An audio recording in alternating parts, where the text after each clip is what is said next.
feelings with what's demanded of you in a public role. Hmm. If you're leading a team or serving your community or really just doing any critical job in a big organization, you felt that friction. That moment where you stop being just you and you become a part of the system. Exactly. And the moral landscape just completely shifts. So we've pulled together some fascinating sources that really get into the difference between professional duty and personal morality. And our focus today is on this realm our sources call public life.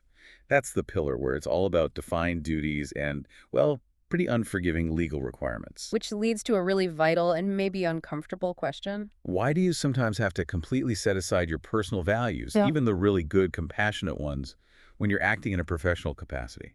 Understanding that separation seems key, not just for doing good work, but for, keeping your sanity while doing it. Absolutely. Okay, so let's unpack this term, public life. What do our sources really mean by that?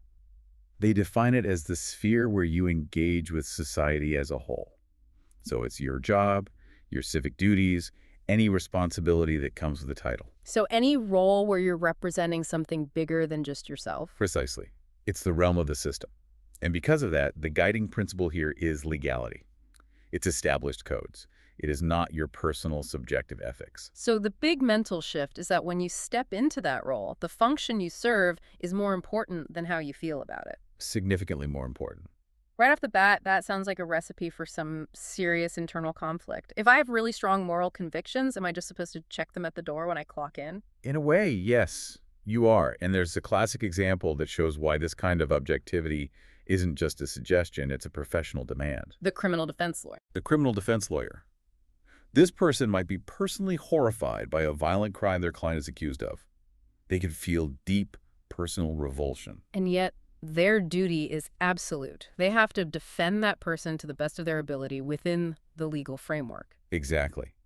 The lawyer's function isn't to be a moral judge. Their function is to make sure the constitutional system of justice, which says everyone gets a defense, actually works. So if they let their personal disgust get in the way, They're failing the system. And that failure doesn't just affect their one case, it weakens the entire structure of justice for everyone. that makes perfect sense on paper. But for the professional who's living with that kind of, moral dissonance every day, how do you not just completely burn out? Well, that's where the real discipline of public life comes in. The sources are clear that the role requires emotional labor, Oh, for sure. but that labor is about executing the system reliably. You're not asked to stop feeling. You're asked to recognize that your feelings are basically irrelevant to the task at hand, The system is designed to take out that personal bias. so that the outcome is predictable and fair. And that predictability is what allows a complex society to actually function. Which brings us to the core argument then. Why do these systems, the laws, the codes, why do they have to trump my individual morality? Why can't we just trust good people to do the right thing? Because if every single professional used their own unique personal morality for every decision, think about it. A loan officer, a building inspector? A police officer deciding on a ticket, it would be chaos. Your definition of right is different from my right. Public life just cannot operate on millions of conflicting subjective feelings. So it needs a reliable foundation. It needs defined systems, laws, protocols, organizational ethics. These things exist for a reason, to create structure, predictability, and most critically, fairness, no matter who happens to be sitting in that chair today. So if the system is all about stability, then the consequences for ignoring your role are huge. They're massive. Yeah. And the soldier is probably the most visceral illustration of this. A soldier might personally hate war. They might think the entire mission is politically misguided.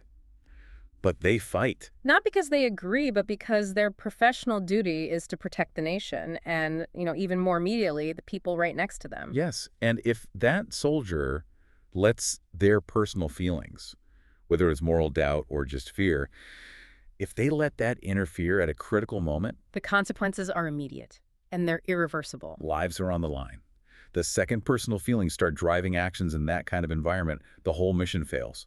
The system relies on everyone sticking to their role, overriding their own emotional state. Okay, that distinction is fundamental, the role as a mechanism for stability.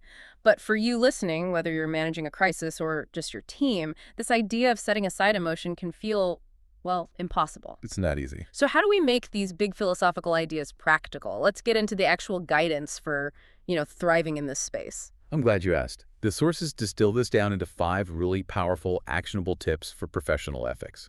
Okay. What's number 1, the foundation? The foundation is know your role.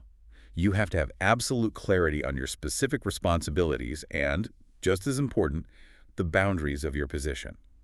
Where does your duty start and where does it end? That sounds simple, but I'm guessing that's where people get tripped up. Scope creep, right? Feeling personally responsible for things that aren't actually your job. That's the biggest trap. And it's often driven by good intentions, by empathy.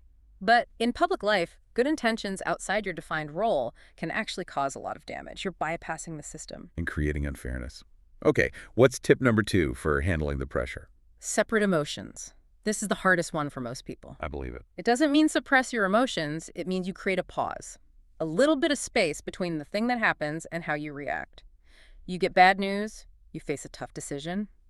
Take 5 minutes. Breathe. Look at the facts. Look at the facts, find the relevant rule, and then decide. The goal isn't to be a robot.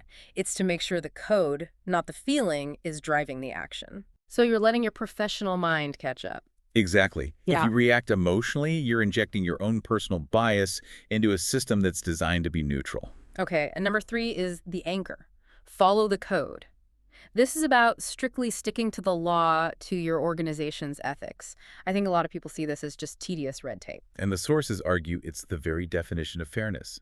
These codes exist because they are the agreed-upon objective standards. Following them is what removes favoritism and subjective judgment. It's what makes you a reliable part of the machine. Which leads to number 4, which feels a little deeper. Maintain integrity. We usually think of that as doing the right thing when no one's looking. Right. But here, is it integrity to the code or integrity to my own sense of right and wrong? It's integrity to the code, but, and this is critical, it's also integrity to the purpose behind the code. True professional integrity is sticking to your duty because you respect the collective good it serves, not just because you're afraid of getting caught. But what happens when the code itself feels wrong or outdated? That's where the real friction is. That's the test. Yeah. The sources say your duty is still to follow the established code while using the proper channels within the system to argue for a change. So you can't break the system to fix the system. You can't. Your role is to uphold the structure, even while you're pushing for it to evolve. It's a tough balance. It is. Okay, and that brings us to number 5, the tip that sort of ties it all together. Think big picture. This is about constantly asking yourself, how does my action impact the whole organization, the community, society? It forces you to get out of your own head. Completely. It shifts your focus from the personal, how does this make me feel, to the aggregate level. How does this decision affect the most people in the best way? We have a really powerful corporate story that illustrates this.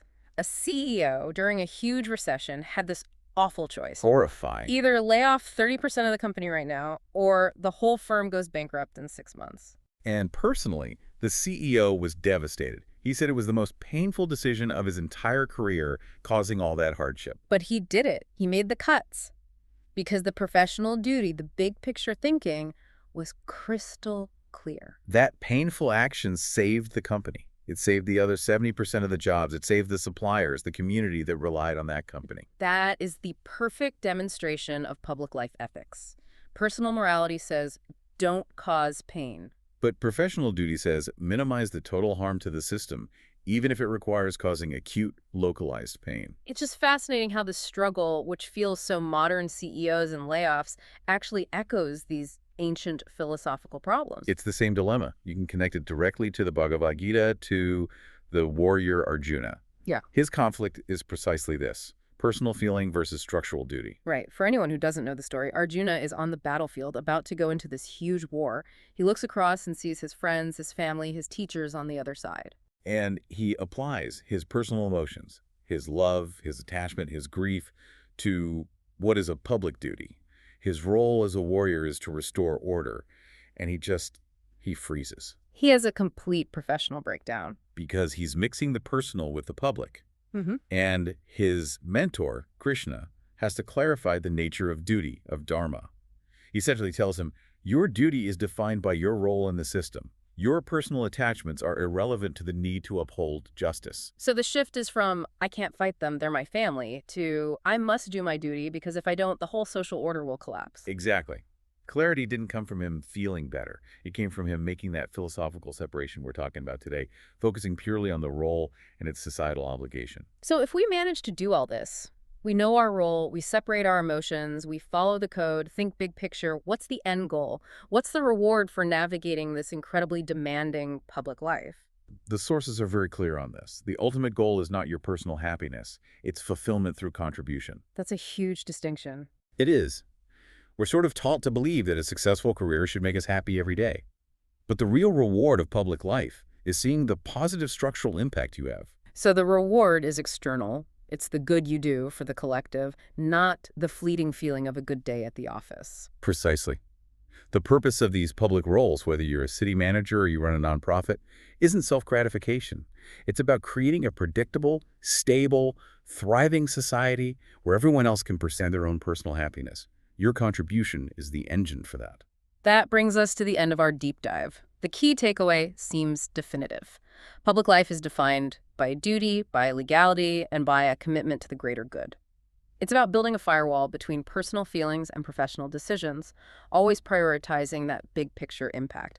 And that leaves us with one final provocative thought for you to take with you. If you accept that your professional purpose is contribution, that it's about creating a stable society for others, then why might that sense of structural meaning, why might that actually lead to a more sustainable and profound sense of fulfillment in your own life than just chasing the very unpredictable feeling of personal happiness?